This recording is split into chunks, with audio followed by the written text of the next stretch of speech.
Welcome to Pensar Basketball. My name is Robert. Grab your coffee if it's not too late for you, and let's get into this.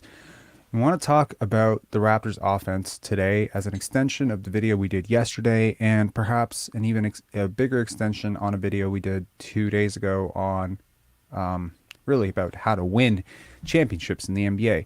And naturally, you're not going to win championships, not, you might not even make the playoffs without a competent offense that suits your roster. Now, Raptor fans have been split all year, infighting, debating between whether or not the Raptors have the right offense but the wrong roster, or the right roster but the wrong offense, and it's been sort of an interplay. And so I want to make a case today that the Raptors had the wrong offense for a flawed roster, and that time and time again, when things could have been done more efficiently, that they weren't. And I want to talk about why that is. I want to look at lineup data. I want to look at how teams in the past iterations of the Raptors, which have featured a lot of these same players, have played.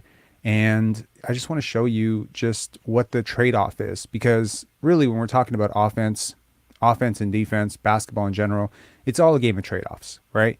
If you want to play a lot of isolation ball, you're going to limit turnovers. You want to crash the glass, you're going to pay on the defensive end in terms of transition defense. So there's always going to be a trade-off, and too often you have a coach that says this is the way we have to play because this is the roster we have, and we say, sure, you're a championship coach, and who are we to argue with you?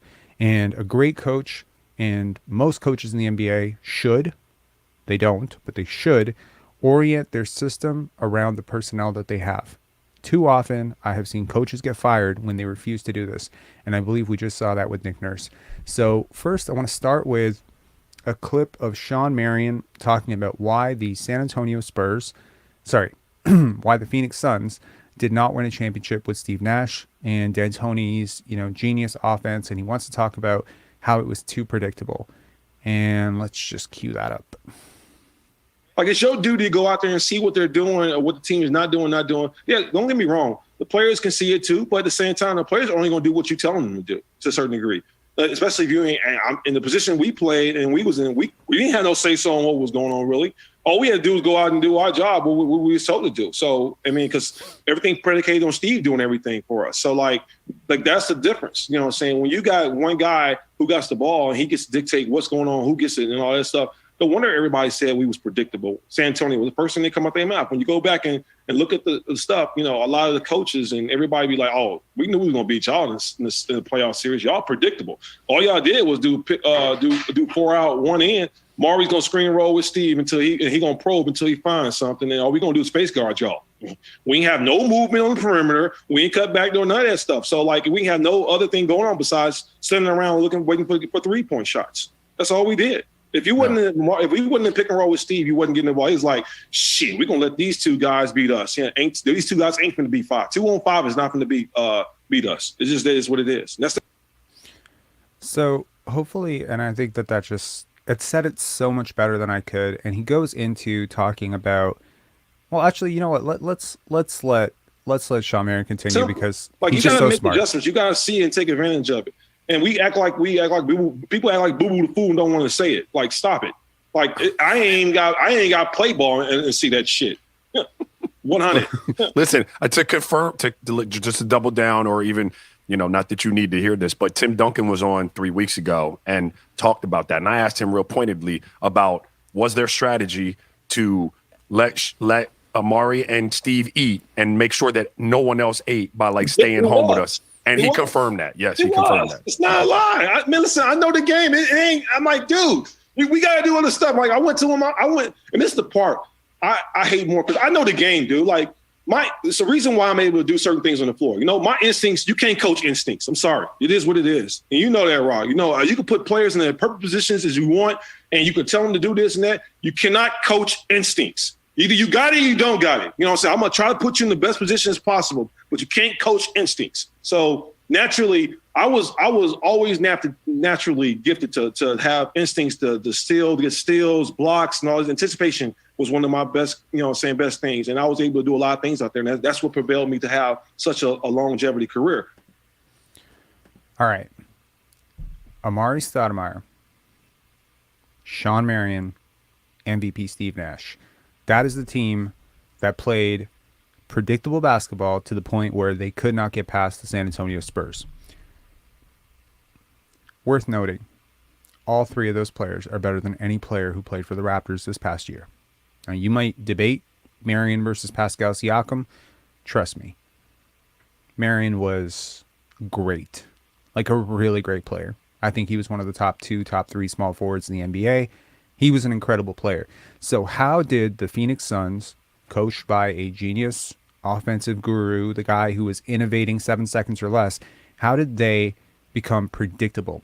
Well, we're going to talk about that because there was a trade-off in the Suns offense. Speed and simplicity, chaos in exchange for structure. The trade-off is always there. If you want players to play free, if you want players to make a ton of decisions, if you don't have the right types of players to make those decisions, your offense is going to suffer. You have a generational point guard in terms of a generational mind like Steve Nash, you can get away with it. Same thing with Kyle Lowry. But you give players too much freedom, right? They struggle. So when you have a roster with not Steve Nash and not Kyle Lowry and not Marc Gasol and not, Danny Green and not all of these super well-coached guys, you have to add structure. You have to add actions. You might need to call more plays.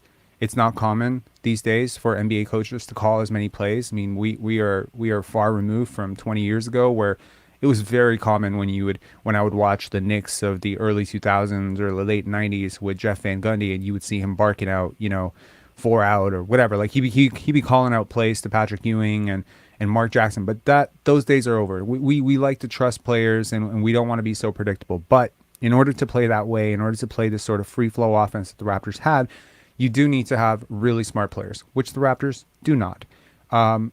Scotty Barnes is really smart. Fred VanVleet is really smart. Apart from those two guys, it's really hard to find a third guy that you could really see. OG Anunoby, okay, yeah, 3 guys. Jakob Poeltl, there's 4 guys. That's it. And yeah, if you have all 4 of those guys on the court at the same time, this could work, right? Even with Pascal Siakam, it can work. But if you don't have those 4 guys, you're going to struggle.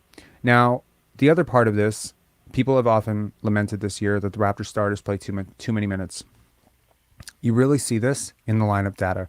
So I want to show you, I want you to focus, and this is a lot of data, and by all means, later on, when you're not watching this live, by all means, stop and stare at it, look whatever you need to look. But right now, I just want to flash through this really quickly. This is the 2018-2019 season. I want you to look at the Raptors' record, efficiency, and just basically all the stats at 0 rest days. That's at the very bottom. So 0 days rest, that's a back-to-back, right? 1 day's rest, 2 days rest, 3 days rest.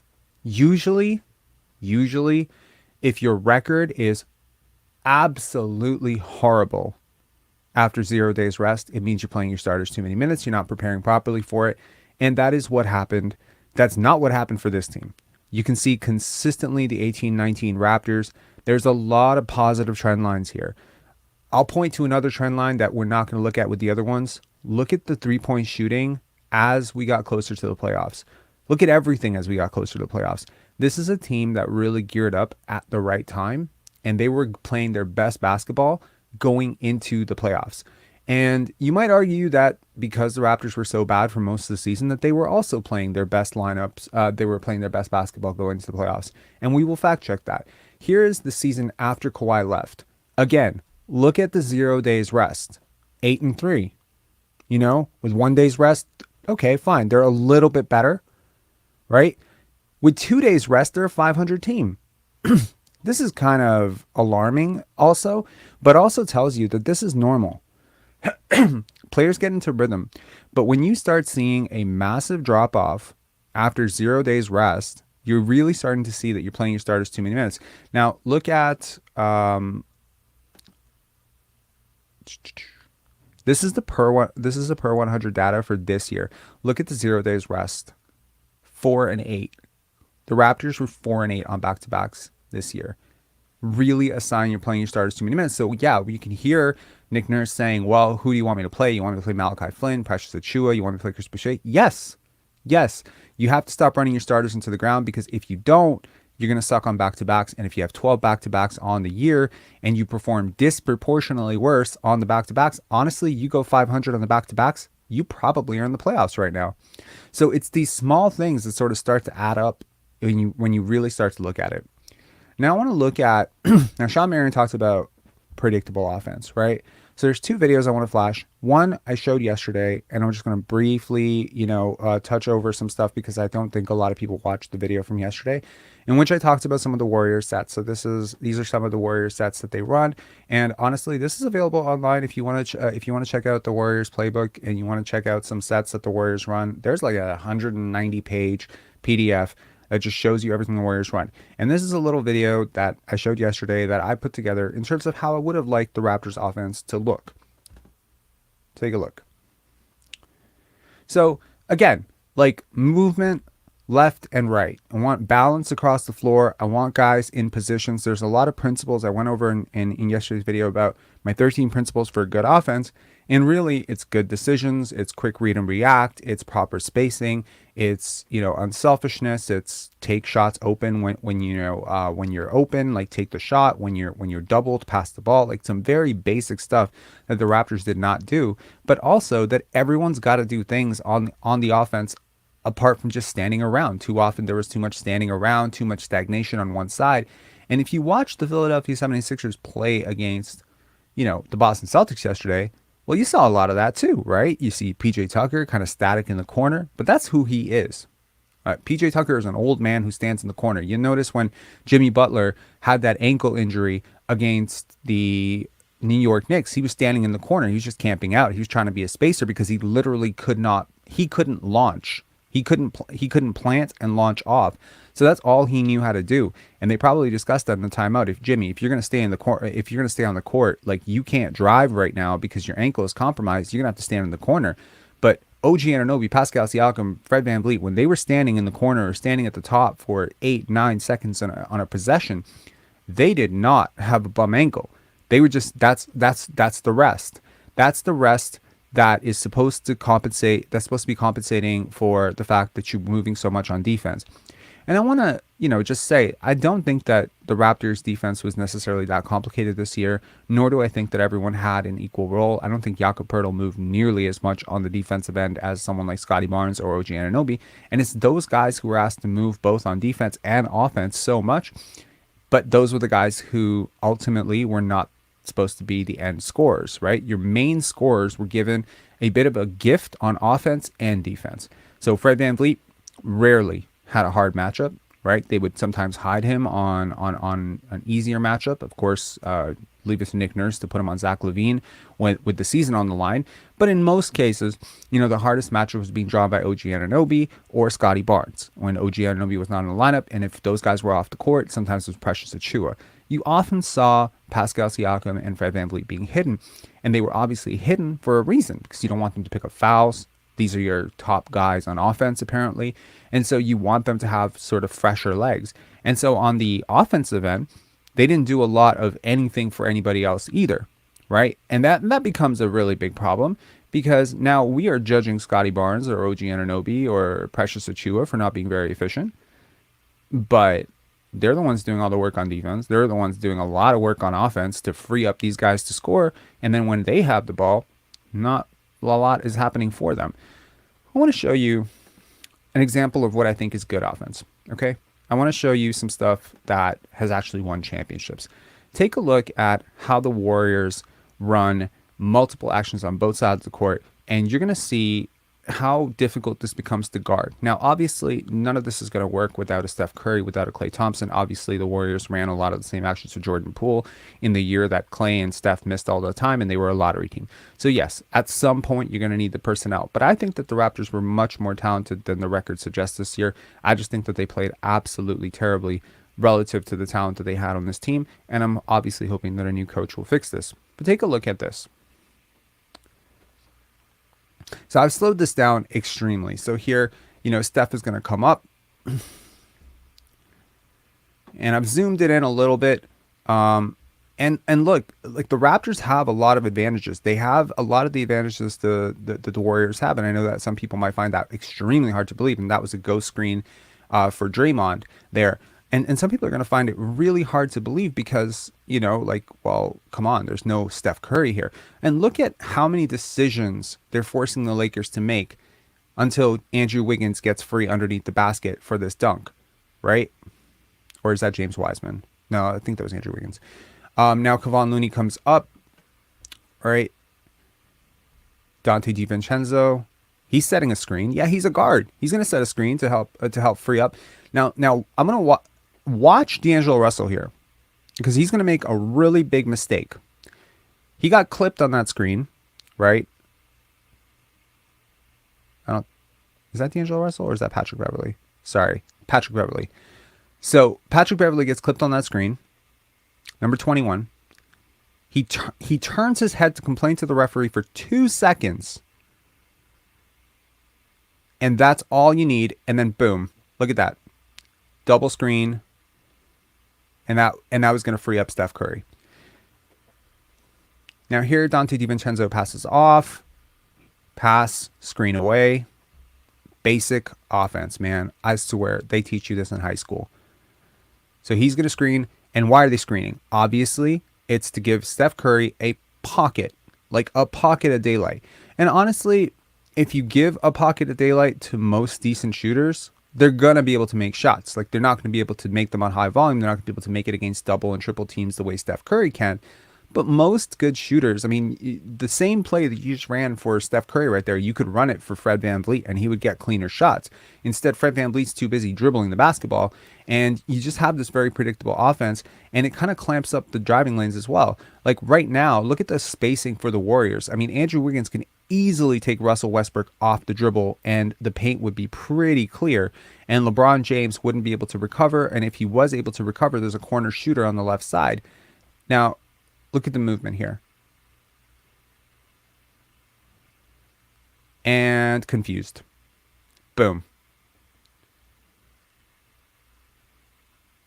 Now, this is hard to focus on because most people naturally are going to focus on the basketball. And so Steph is going to come up here. Dante DiVincenzo, is he going to drive? Is he going to drive? Of course he's going to pass. And look, right away the screen comes to give Steph that, and LeBron has to come up here. He's not going to come up in time, and that's a shot in, right? Now, this is from the Chicago Bulls. You can take a look at the triangle offense. Honestly, yeah, not as many threes in the triangle the way the Bulls and the Lakers ran it, but the principles are goddamn, they're the same, right? It's a lot of the same stuff. It's cross screening for each other. It's, pass, screen away. I mean, yeah, you can change the name of the offense, but a lot of the principles are the same. And in both cases, you have both sides of the court being activated. And now, so yeah, like you don't see this very much unless, of course, you're looking at the Dallas Mavericks with Luka Doncic. But just take a look at how dynamic this offense is and how quickly the ball changes hands. How many passes are made, and what is the intention behind each pass? What is the crispness of each pass? Because we're going to see that the Raptors made a lot of passes this year. When I look at the lineup data, when I look at the passing data, I'm going to show you that the Raptors passed a lot this year. They just didn't get a lot for their passing. Now here we have San Antonio. That's a very young Danny Green driving to the basket. This is them against, I believe this is in the finals against okay. So just take a look at what beautiful offense looks like, right? Like there's Tony Parker cutting through the paint. It's forcing the defender. Kawhi is going to set a screen, go screen there. Bam. Pass, screen away. Creates, Chris Bosh didn't read that correctly. And Tony Parker gets right into the paint. So how often did you see the Raptors actually do something that felt that easy? Right? Everything is hard. Everything's a fall away for Pascal Siakam or a triple contested layup. Look, pass, boom. Look at the complexity of this offense. And it's honestly, it's not that hard. It just takes some legs. It takes some legs. But at the end, you get a shot like this. right? And are you telling me that Thiago Splitter can make that layup, but Jakob Poeltl can't? Of course he can. Everyone's got to be a passer. Everyone's got a space. Look at Kawhi Leonard. Boom. He's got to provide that outlet for Tony Parker. And right now, Tony Parker has 3 options that were not the layup, and he could have made either of them. Now look at the Raptors' offense against the Charlotte Hornets. Everyone's just standing around. It's 2 guys. It's the same. It's the same thing as the Nash and Stoudemire thing, except Steve Nash was a way better player than Fred VanVleet, and there's no one on this team that's anywhere close to like the dynamic type of paint finisher that Amari Stoudemire was. So they're spamming it. They're spamming it to get stats, because if we know anything, it is that Steve Nash, not trying to be disrespectful to a Canadian legend here, basically was a system MVP. There's no chance in hell he impacted winning more than Shaquille O'Neal or Kobe Bryant or LeBron James even in some of the years that he won those MVPs. But, bam, the stats speak for themselves, right? You spam pick and roll with an elite paint finisher, and that guy's a really great screener. Yeah, you're going to pick up like 12, 13 assists, no problem. So I hope that showed a little bit closer to why I was screaming all year and why I made so many lowlights. Now I want to show that the Raptors did pass. They did pass this year. Take a look at the passes made. What a brilliant, team here. The passes made. The Raptors are top 10 in passes made. So they make a lot of passes. All right. The Golden State Warriors, obviously number 1 in passes made. But take a look at how poor the Raptors were in terms of assist points created. And I'll sort these numbers out for you after. But I mean, my God. Like, this is terrible. Right? The assists. Like, you're making like 30 less passes than the Golden State Warriors and generating 5 fewer assists, 6 fewer assists. I mean, it's not great. The numbers are low on secondary assists as well, right? So despite passing a lot, you're not getting a lot out of your passes, right? Now take a look at assists. The Raptors are right at the bottom with all the other terrible offenses in the league. But, it's okay if you have very few assists, if you have an elite isolation scorer. As I mentioned yesterday, we saw James Harden kind of clear out, and everyone's just standing still. And that's great. Look, great isolation scorers like a Kobe Bryant. I mean, look, obviously, if you don't need to have 4 guys constantly moving in order to free up your offense, then sure, it's a great thing to be able to stand around, rest your legs up for defense, have some more juice for the shots that you're going to take. Yeah, why would you be tired if you could choose not to be tired? The problem is that the compounding effect of missing as many shots as the Raptors did. Now, yesterday, the Boston Celtics lost a game in which they shot 58%. I was shocked. I was like, whoa. Now, I'm a Raptor fan, so I watched a lot of, 42, 38, 33% games this year.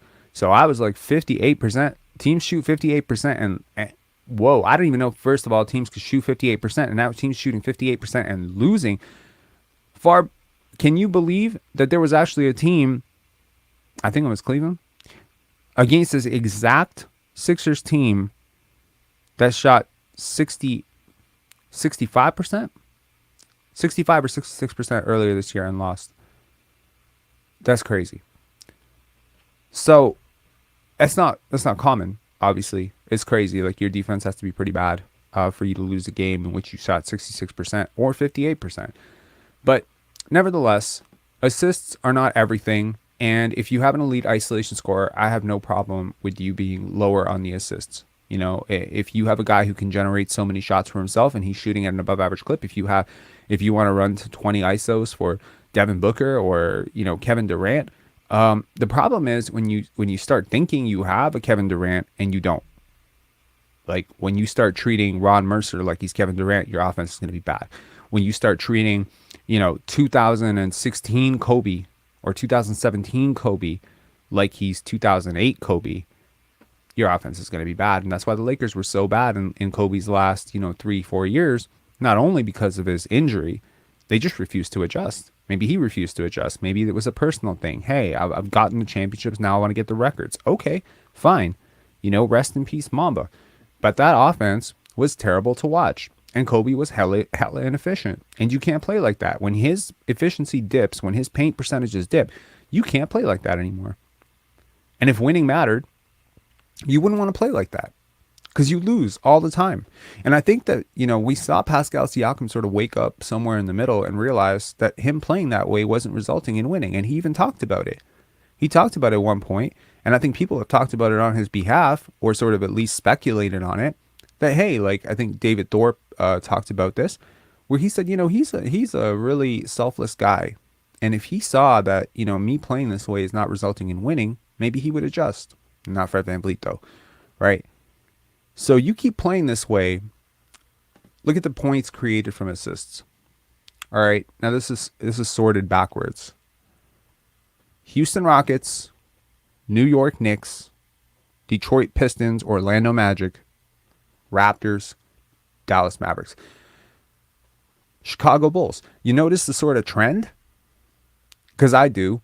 They're all terrible teams or have one guy who takes a lot of possessions in which he generates a lot of his own offense, right? Whether you're talking DeMar DeRozan, Zach LaVine, they score a lot of points unassisted, right? Or you're talking Jalen Brunson and Julius Randle, they also score a lot of points out of isolation and unassisted.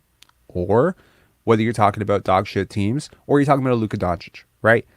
But most good teams, like shit, even the San Antonio Spurs, who are a terrible team, are still running that Popovich system and trying to learn to play the right way.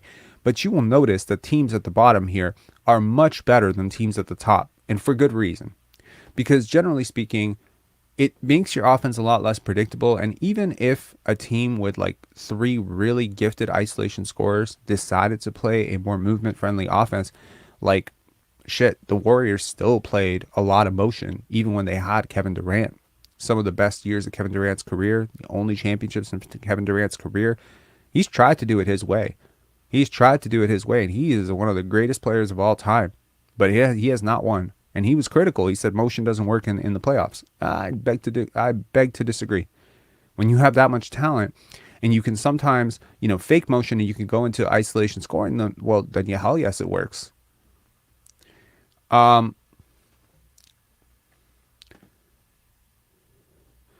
This is how the Raptors fared from games 1 to 10 all the way to 80, broken down in 10-game segments.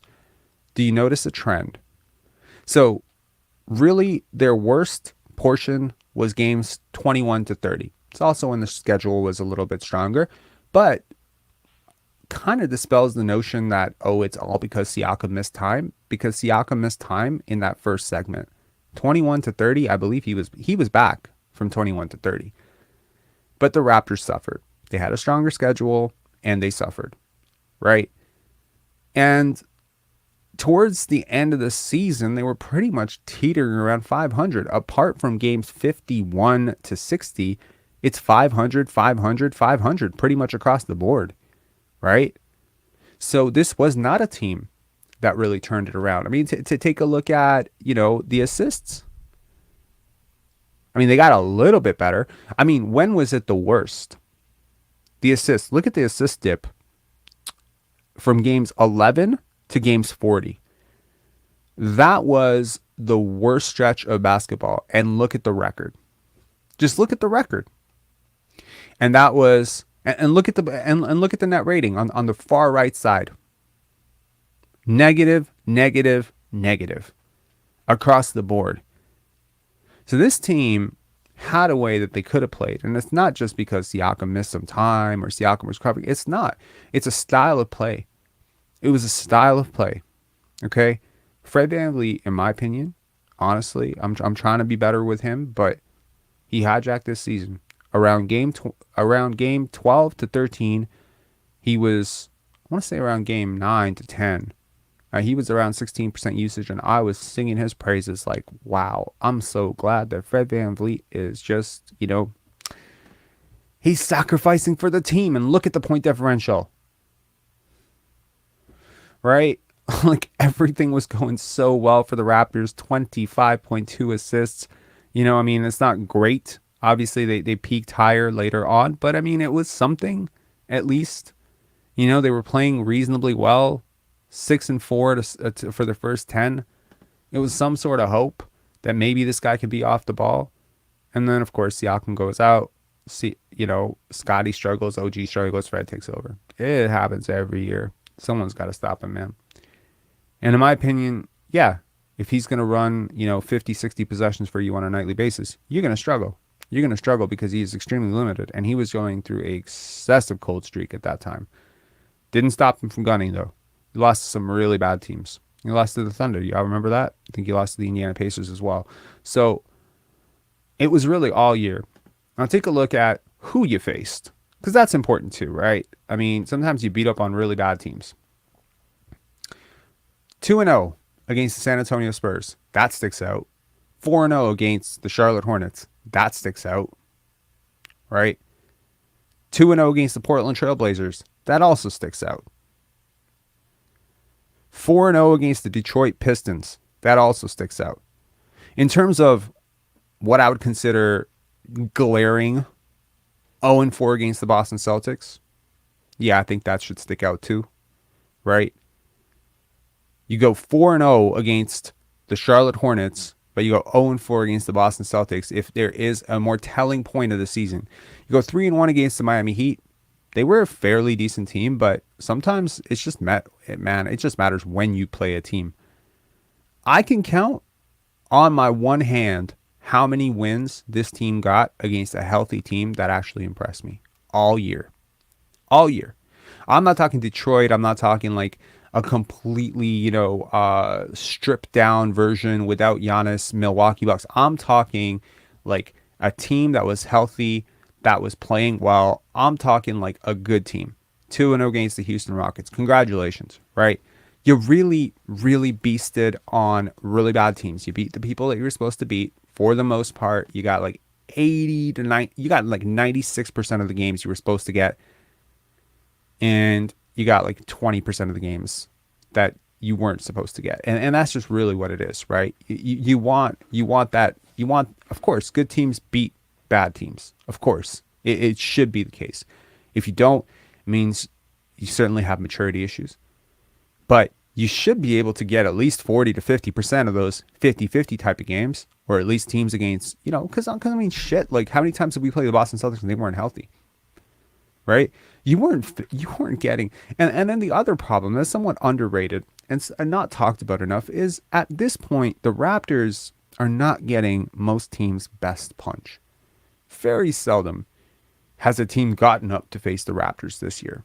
Pascal Siakam, Fred VanVleet, Scotty Barnes. No one cares. No one is gearing up for you the way they're gearing up for Staples. No one's gearing up for you the way they're gearing up for a suddenly resurgent New York Knicks. No one's even gearing up for you the way they're gearing up for Jimmy Butler. I doubt people are gearing up for you like they're gearing up against the Milwaukee Bucks, who won a championship way more recently. I doubt people are gearing up for you the way that people gear up for Steph Curry. When you see Steph Curry on the scouting report, there's something inside of you that says that's a big game. The Raptors got, I think most teams see effort. And for most teams it was good enough. And some teams, they sleepwalked into the game and they got whooped, and they underestimated their opponent. The Raptors had talent. Okay. This is the assist to pass ratio. Notice a trend? Good teams tend to be on top of this list. Unless, of course, I think good coaches tend to be on top of this list. You will see some exceptions. Obviously, the Warriors are right at the top of this list. They always are in these situations. You'll see a bad team, like what you call a bad team, like the Indiana Pacers, who are just really well coached, or the San Antonio Spurs, Rick Carlisle, Greg Popovich. They preach a certain style of basketball, right? But every team at the bottom is either terrible or has an isolation score that they really rely on. Be that the Clippers with Paul George, Kawhi Leonard. Yeah, they don't need it. Dame Lillard in Portland, although they were pretty bad. Young teams like the Orlando Magic. You are not in good company here. I tell you that right now. Now take a look at the fourth quarter. This is the net rating in the fourth quarter for all the lineups that the Raptors played. I think it's particularly interesting. What sticks out?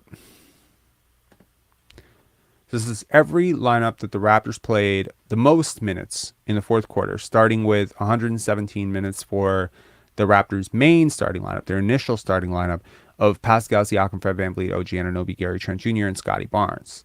They posted a positive net rating. But when you swapped OG for Precious, that rating flipped. Notice the defensive rating. That's the staggering part. Your defense dropped by 18, 17 in that second lineup.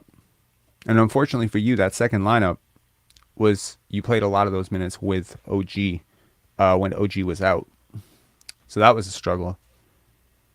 But for the most part, until you get to the lineup with Boucher, right? And I mean, granted, 14 minutes is just not a significant sample size. So really, you're not going to be able to look at that. But it was good to see Jeff Doughton Jr. in a somewhat like decent lineup there. I think if you look at non-fourth quarter lineups, which I hope I have here, you'll see Christian Koloko present in some of the Raptors' better lineups as well. Here we go. Hold on one second.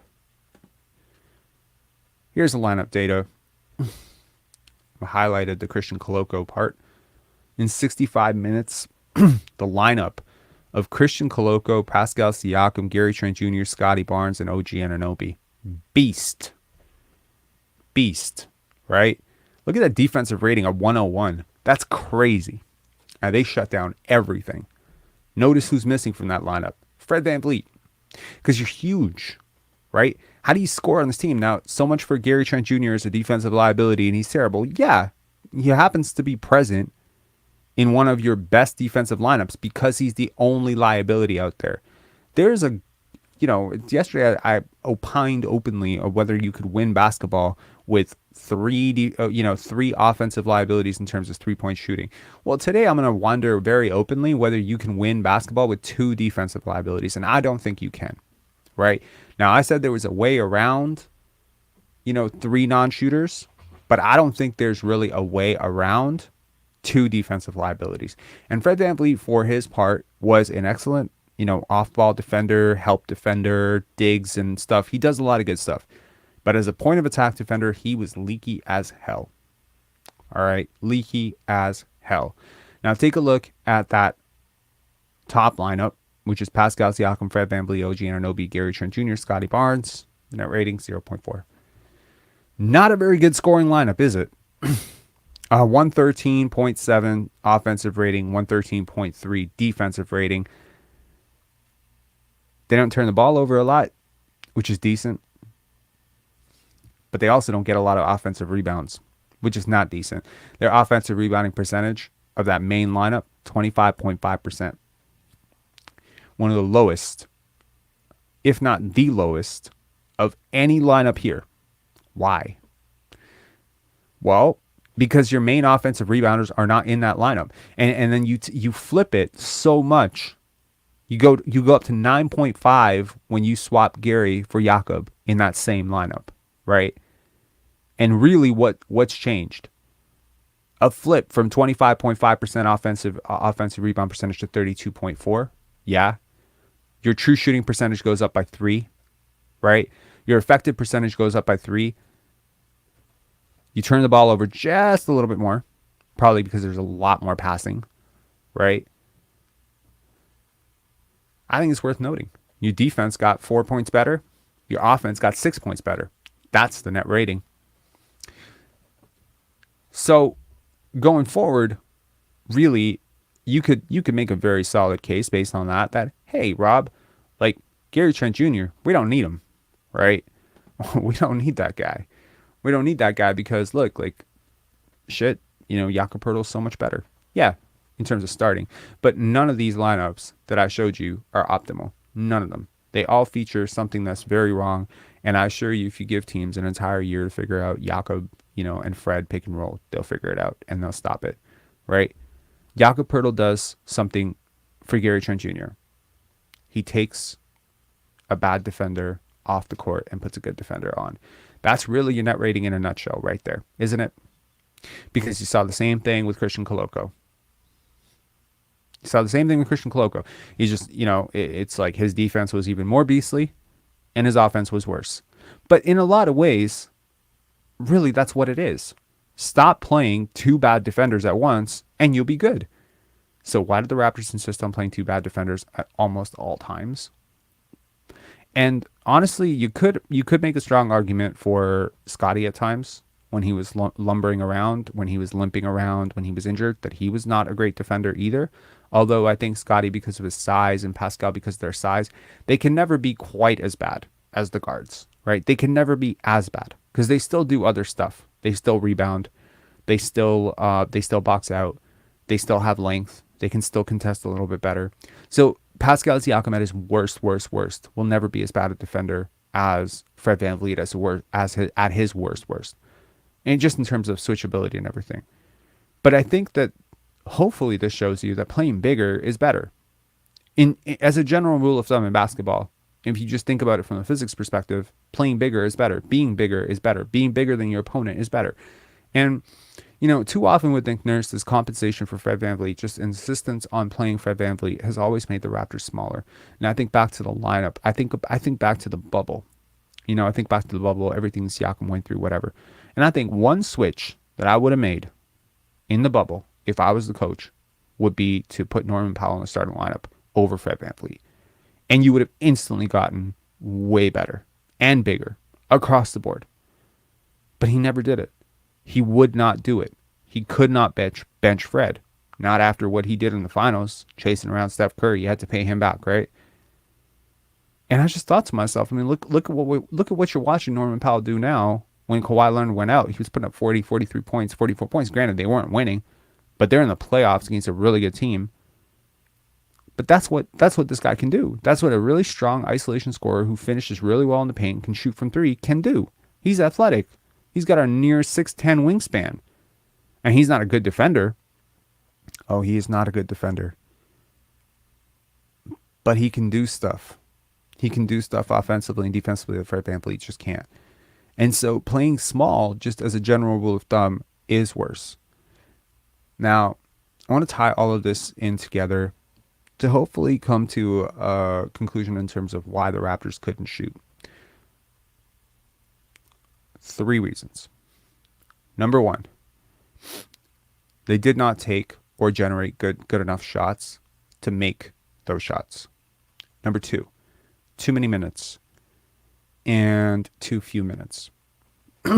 Every single player who played for the Raptors this year suffered from too much or too little in terms of playing time.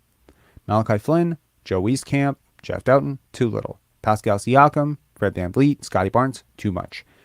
You play people too much or too little, they're going to struggle from the field. There is a perfect thing. Now, consider it for all of you econ and finance people. Think about it in terms of pricing, right? If you want to sell a pillow, there is a perfect price to sell that pillow in which it's going to sell exactly the number that is going to generate the maximum profit. Minutes, roster construction, roster optimization is exactly the same thing. So if you want to sell those pillows for $1,000 a piece and you're going to sell one pillow and the rest of them are all going to stay, in inventory and you're going to bleed costs, well, that might not be worth it. So slide the price down to 100, sell a few more, slide the price down to $69.99, and you're going to sell exactly the perfect ones. However, slide it just a little bit lower than $69.99, and suddenly you're going to see a drop in profits. It's about finding the perfect balance. The Raptors did not find it for a second. Played Siakam way too many minutes, and they tried to compensate for it all the time. They tried to compensate for it by simplifying the offense so that there wasn't as much movement. They tried to compensate for it by giving Siakam and Fred VanVleet to some extent rest on offense when it wasn't their turn. They would just kind of camp out just to maintain some sort of balance for the defensive end. And I think that constantly created issues.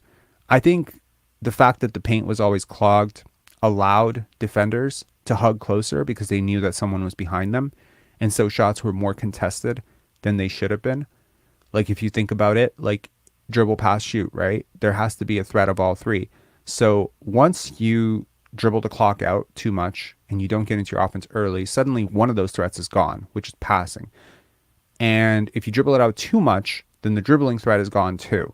Too often this year, the Raptors were taking shots in 3-2-1 situations in which, you don't have options 2 and 3. So defenders can get really, really close into your pocket and force a miss. Finally, I think that the offensive system itself was not really predicated on designing good looks for everyone, but rather designing specific looks for a couple of guys and to get those guys' numbers up to where they needed to be. And I found that to be very offensive and difficult to watch. And I'm kind of happy that Nick Nurse got fired, even though I was a very big Nick Nurse fan coming into this season. I mean, go back and look at the lives.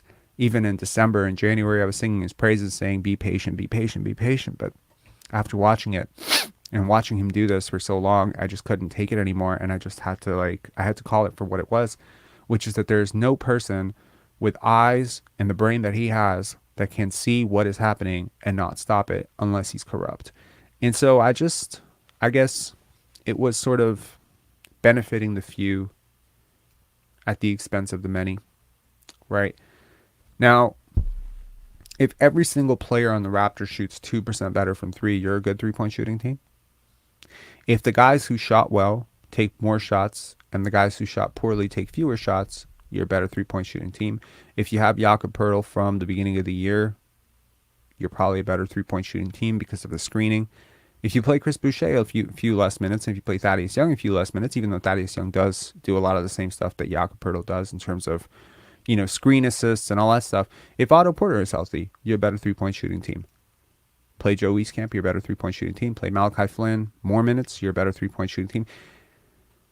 Pass earlier, you're a better three-point shooting team. Crash the offensive glass a little bit less, you're a better three-point shooting team. Why did the Raptors play this way? Well, have your cake and eat it too. That's my theory, okay? A flex offense is often designed to mask talent deficits. So when you run an offense the way the Raptors did, it is generally designed to open up guys who aren't talented enough to open themselves up. Now, consider someone like Shai Gilgeous-Alexander. How many screens does he need to get downhill? 0. He doesn't need any screens. He can do it by himself. By not having to bring someone into the play, he doesn't have to bring a second defender into it. He doesn't need to exert his teammates, and they can play 5 out. Now, when you have a player like Shai Gilgeous-Alexander or Donovan Mitchell or Luka Doncic, you can play 5 out. You can play 5 out, and you just need proper spacing. You need shooters around you, and you can just attack. You can attack a wide open paint. But that wide open paint is not just helping the isolation scorer in question, but it's actually helping everybody, because the paint being wide open forces for wider disruptions in the defense. When the paint is always clogged, you're giving the defense exactly the coverage that they really want. If a defense could, I don't know a single coach in the world, if I gave him an option, I said, hey, I'm going to give you an option to keep one big almost always like close to the box, like close to the paint at all times. Your best shot blocker is going to get to stay in the paint. And by the way, the guy he's guarding probably can't score very well or isn't going to get the ball a lot. You take that? Of course you take that, because it provides some assurance for your perimeter defenders. They can get up a little bit closer because there's actually something behind them, which is why teams like to play 5 out, which is why the Boston Celtics play the way that they do. I know that they lost yesterday. But when you don't play like that and you don't have a player like that, you've got to create the same amount of space. You got to create space through motion. If you can't create space through gravity and talent, you have to create it through motion. The Raptors decided, no, we are going to pretend that people who are not very talented are talented. We're going to deal with the fact that they don't make as many shots or at the same efficiency as players that are given the same role. And we're going to try to spam it by asking a whole bunch of other people to work really hard on defense and crash the glass to get them extra possessions so they can take more shots. This is corrupt. In my honest opinion, there's a reason no other team played like this. There's a reason that the Raptors led almost every single category in steals, blocks, turnovers protected. They had the fewest turnovers, turnover differential. They took more shots than their opponent every single night. Every single night. Now, last night at 2:30 a.m., I had a bright idea to go through a list of 100 players who could score 20 points as efficiently or more efficiently than Fred VanVleet, guards and wings. And I got up to about 135. Okay? So this is not a special talent.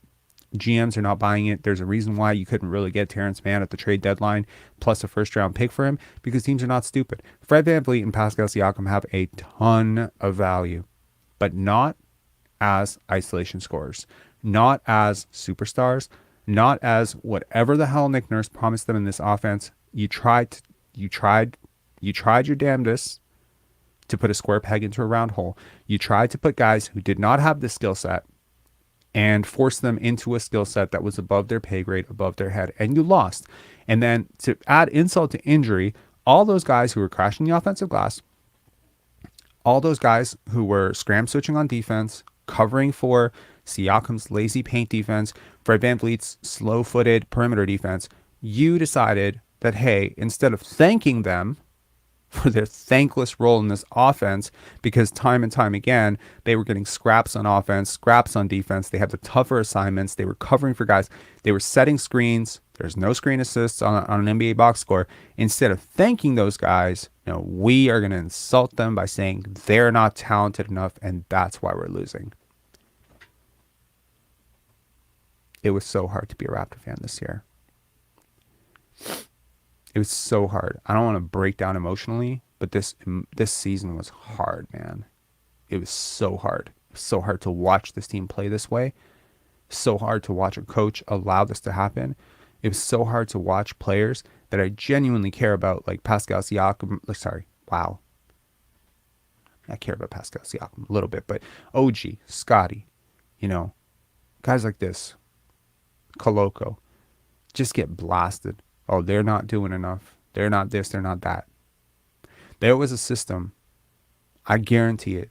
I know I can't prove it, but I guarantee there was a system and a way to play that could have resulted in a 50-win team. 100%. A 50-win team that could have went to the second round. The talent was there. Double so once you added Jakob Poeltl. There is a reason why Nick Nurse was fired. Is because he did not stop this from happening. I don't know if he created it. I don't know if he enabled it. I don't care. I don't know if he was just too burned out to stop it. But whoever allowed this to happen, there's been rumors that, it was this guy, it was that guy, it was this assistant coach who was getting in everyone's ear saying that he had to play this way or that way. I don't care who did it. You do an internal investigation. You figure out who was on board with this and who was against this. If you were on board with the way this team played this year, I don't want to see you back next year. Player or coach, get the fuck out. That's my honest opinion. I don't mean to get heated, but it was frustrating as hell to watch. To understand basketball and to watch this team was honestly like putting pins and needles into your eyes. You couldn't believe you were seeing it.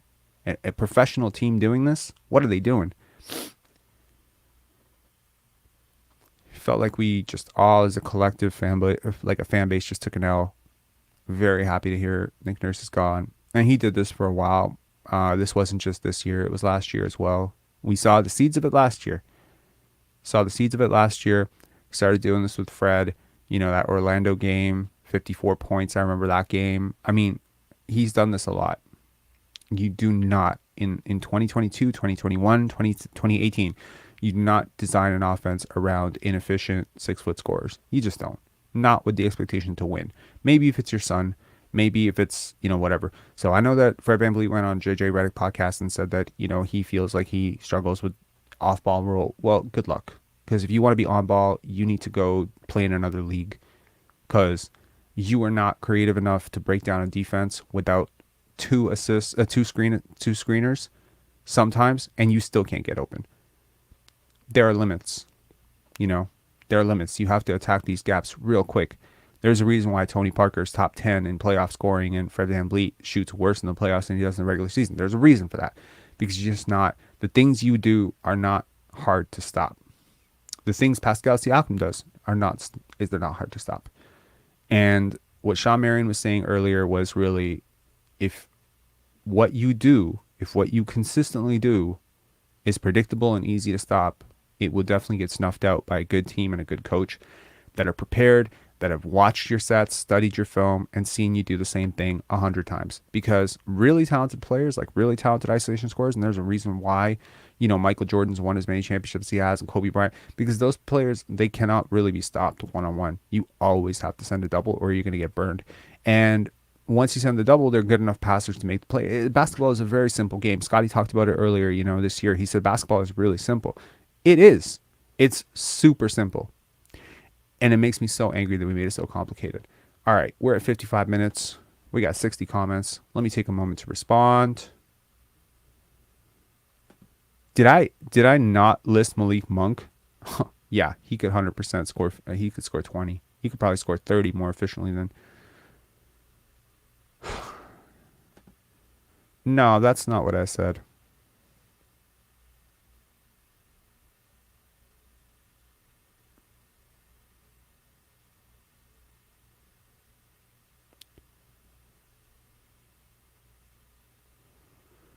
Sorry, I was not paying attention to this chat, and now I'm trying to catch up to what y'all were saying. Okay, so now I'm at the front. No,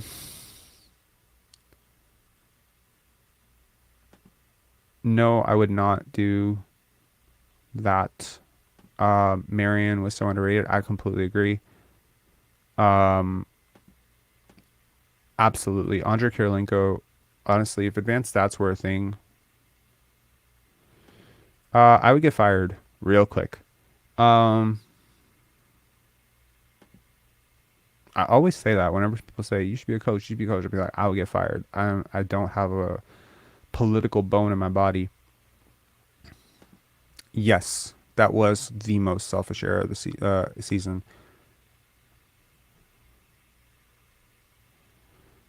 Until Fred's gone at bare minimum. We lack shooting talent.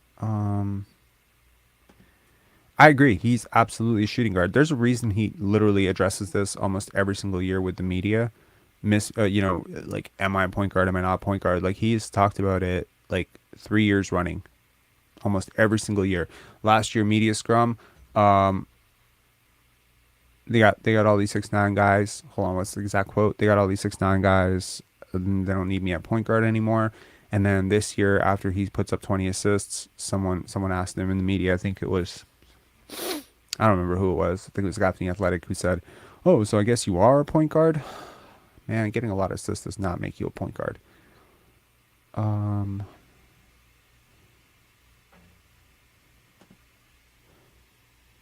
Yeah, but here's my question: who wasn't a perfect coach for that team? Could Greg Popovich have coached that team to a finals? Yo, like, I feel like there's so many players on that team that are so freaking underrated. Like Marc Gasol, like, and even all the credit he gets for his defensive schemes. Like, he had 2 Defensive Player of the Year guys in Kawhi and Marc Gasol, 2. And I'm not saying like he doesn't deserve some credit for his creativity, but I think he's hella overrated. Like, I'm starting to see like what he's done since, and I'm just like, okay, like, I'm really a fan of how he played that the Boston Celtics in the bubble. Like, I was very impressed with that series specifically. And, it's difficult, to be honest. It's difficult in the NBA to say what's coaching and what's players, especially when a coach decides to give players so much freedom, right? Is that Kyle calling that play out that we're going to call you a genius for calling, or is that you? Right? Is that something you discussed beforehand? Is it something you call on the sideline? I don't hear it. So it's really difficult. Coaches do get a lot of credit. They also get a lot of blame for losses. The one thing I will say is his substitution patterns definitely got a lot worse. Started just playing guys that he knew. It was a little bit difficult for him to consistently, have these new faces come in. And look, like, we can argue all day that the Raptors bench has lacked, quite the depth of talent that they used to have. but they're certainly more talented than a lot of teams around the league that definitely play their bench. And I guess at some point, you have to ask yourself, what was the trade-off, right? So my theory is you don't play this way, you win 50 games, right? You play your bench a little bit more, you give your starters, you shoot a little bit better. That's my hypothesis. I mean, we'll never know. We'll never know. Unless there is a new coach who comes in who does that with this exact roster, which is never going to happen. This is never going to be this exact roster ever again. Scotty's going to have another year of offseason development. If Scotty explodes next year, people will be like, see, if they just kept Nurse around for one more year, you know, he could have won too. Scotty showed up for this new coach. I think it's hard to say. Yeah, I mean, Kyle Lowry is certainly a warrior and a really good leader. And I think he makes a lot of. I think he clears up a lot of problems that you probably had scheme wise. Hey man, good for you. I honestly I was a very big fan. For most of it, for most of the tenure. Wasn't a fan when he got hired. Kind of like it took a wait and see approach. Sometime around the middle, I was like, all right, I like it. I like the development. Yo, I'm forgetting his last name, which is quite embarrassing since he's from my country, but it's just not coming to my mind right now. There's an assistant coach, Darko, from Memphis. Yo, you need to look into this guy. I was looking into him yesterday. He was a youth coach in Serbia, and absolutely not. No, never. Oh my God. I will riot. If we sign Dylan Brooks, I will riot. Like I was straight up riot on the streets. No. This guy has been credited for the development of John Morant and Jaren Jackson Jr. and Desmond Bane in Memphis. Prior to that, oh God, what team was he on? Hang on. I'm just going to pull up his bio. Give me one sec, guys. I really wanted to talk about this guy, and now I'm just completely forgetting his bio because I am quite sleepy. Hang on.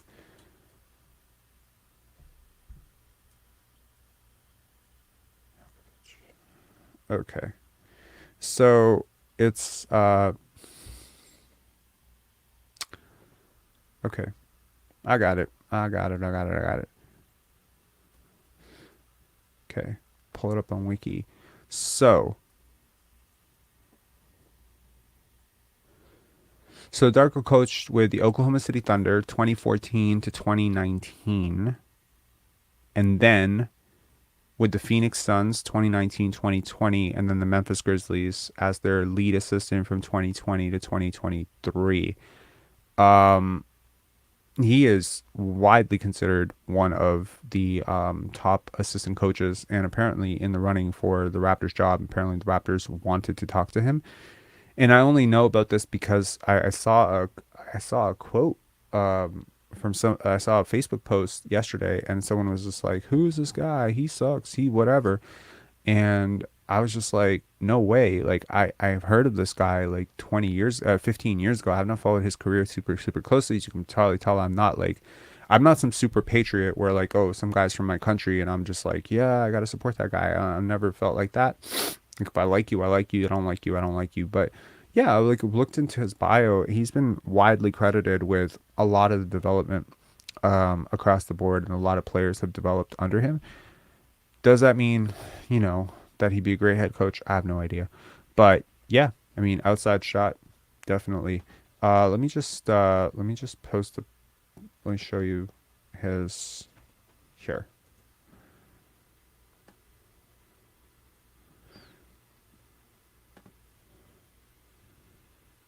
Hang on. Pull this up for you. Okay. Here.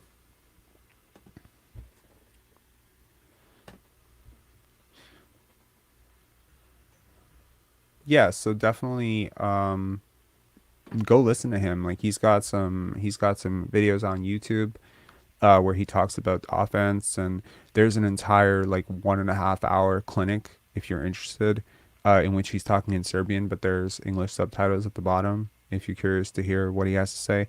look, I'm kind of at a point where I just want every single video every week to be an opportunity to learn something new, grow. Because I feel like if we grow as a community, then, we can have better discussions next year when the Raptors are good. Hopefully, when the Raptors are good. So I'm just trying to take this off season. I'm obviously like very busy with Penn Dance right now. It's coming up in 10 days. Ticket link is in the description. We sold about, I don't know, like 15% of our passes so far.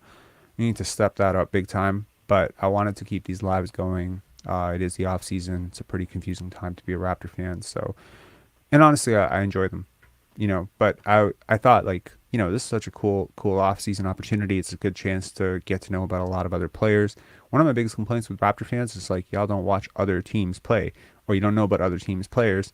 And I think that's the case with most fan bases because they spend so much time obsessively talking about their own team. So the off season is pretty much like that one time of the season where you get to talk about the entire league, from the assistants. Now we know a lot more about the WNBA, Becky Hammond. We know more about like the Kings assistant coaches, Jordy Fernandez. Now we know about Darko. Like, so it's just like, it's an opportunity to like put all these faces together and like learn more about the league. And I really, I'm happy for off seasons for that.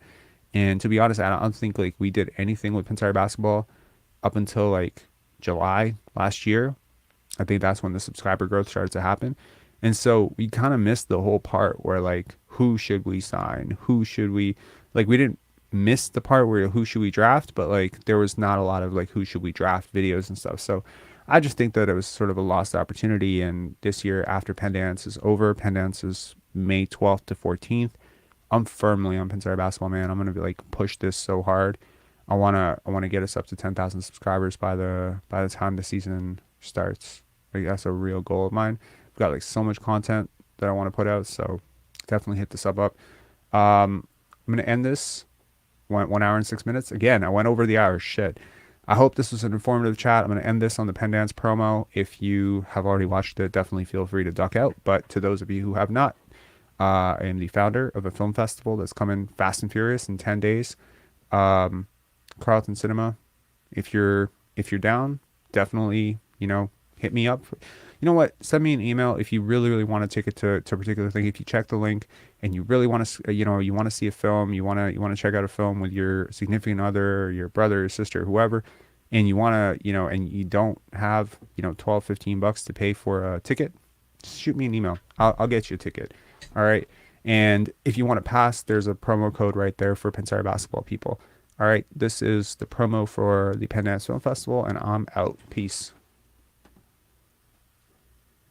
Like that, head out of the game, I don't take that back. Once you let me go, no, you never come back. I'ma be the best that you never had.